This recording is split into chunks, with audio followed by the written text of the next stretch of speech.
12 months ago to the day, I tested the new Bonneville, a modern-day version of a biking classic.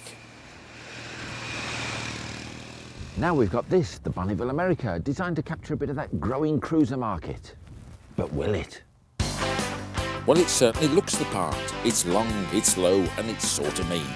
The problem is, looking super cool in California is one thing, being very cold in Leicestershire is another.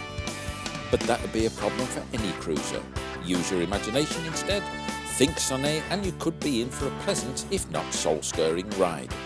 No V-twin, just a big, softish 800cc vertical twin.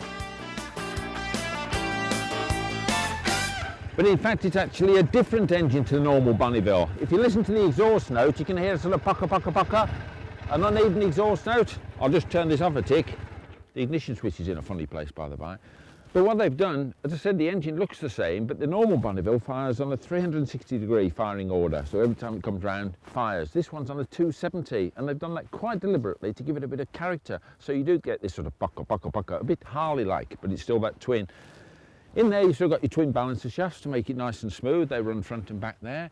You've got carburetors here with electric heaters in to stop icing. Strangely enough, you actually need it on a day like today, because it's absolutely freezing. In fact, I could do with heaters on my ears, it's so blooming cold. Down there, you've got an oil cooler, and again, you hardly need that on a day like today. It's basically an air-cooled engine, but there is an oil cooler there. You've got lots of little styling cues on this, like this, that looks a big casting covering the gearbox. It's not the gearbox on this one, that's on the other side, but it's covering the final drive sprocket. But it looks very neat. But it all works very well.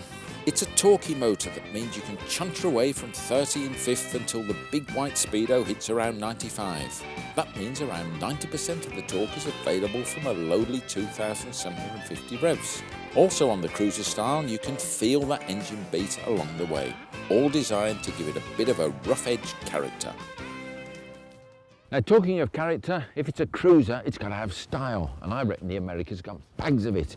Just look at these front forks, absolutely enormous covers up here, stainless steel, nickel sort of finish, but looks really neat.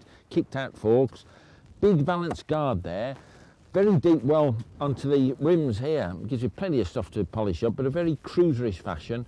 Big single disc there. That's all you need on a cruiser after all, like this one. It's not a high performance bike, is it? Here you've got big fat exhaust pipes as well. These are double skinned, so these won't be going blue after a few miles. Swooping down here past the old obligatory foot forward pegs, you come to this very long silencer, all in one smooth run right to the back, slash cut silencer, all looking very low, very cruiserish of course. Talking about cruiserish, the frame itself is lower on this. You've got a 720mm seat height, which brings it into sort of same realms as many other cruisers. Nice and low, you feel as though you're in the bike.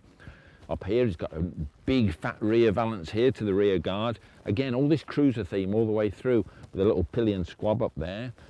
Laid down rear shocks, as I'm sure you can see. Again, it's all this theme, isn't it, all the way through. All ending up on this 15-inch rear wheel here with this absolutely massive 170 section rear tyre. It looks like an absolutely enormous big American donut. Now, handling on a cruiser always feels odd to me, although a plus point for this one is that it doesn't touch down on every corner. But if you're used to riding other bikes, cruisers feel a bit remote, and this is no exception. Nothing wrong with it, you just need to retune yourself, lie back and enjoy it type of thing.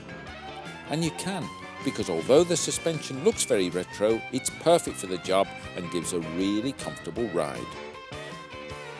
The America comes in red with silver or black with silver, and it'll set you back £6,349 on the road.